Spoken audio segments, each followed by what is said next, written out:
In the latest research report from Mike Wilson, who is the chief U.S. equity strategist of Morgan Stanley, he talked about his outlook for 2025. And in his report, he said more balanced S&P 500 EPS growth is expected in 2025, leading to a better market breadth after 2 years of limited breadth. And the current inflection in earnings growth signifies an extension of the late cycle rather than a beginning of a new economic cycle.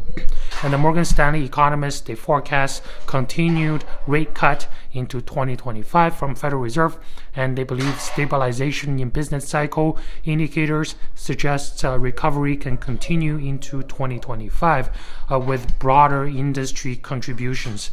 And currently, financials and software sectors are standing out. Now, in this chart, the blue line represents S&P 500 forward earnings growth, and the yellow line represents Russell 2000, which is a small caps forward earnings growth percentage, and they both are bouncing up from the 0% mark, representing a late cycle expansion.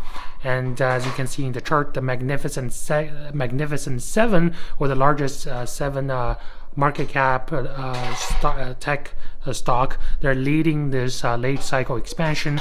And last time we had a late cycle expansion was in 2016, 2017, and it lasted for a couple of years. Okay, and in the report, Mike Wilson also noticed that the NFIB, or National Federation of Independent Businesses, their small business optimism index recorded one of the largest increase in November. It's at the level last seen in 2016 election environment, right before the first term of Donald Trump. And Mike Wilson believes that as the economy improves, there will be stronger revenue and increased capital expenditure for small caps.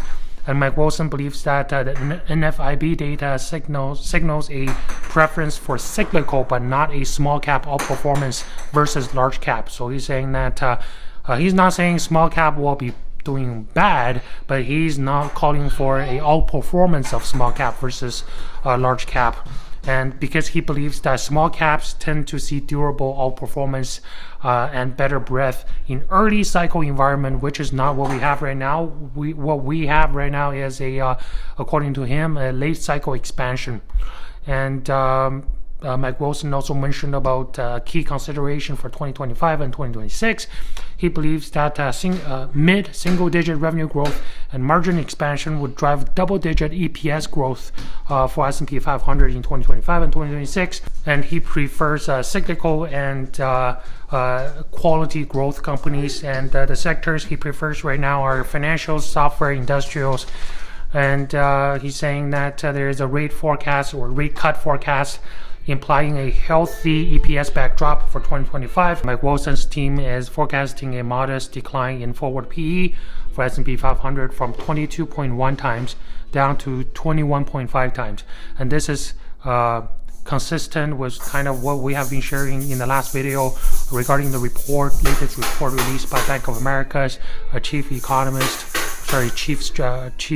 strategist Michael Harnett, where he said that as long as Federal Reserve continue its easing cycle in 2025, instead of turning hawkish, the Magnificent Seven melt-up will continue in 2025.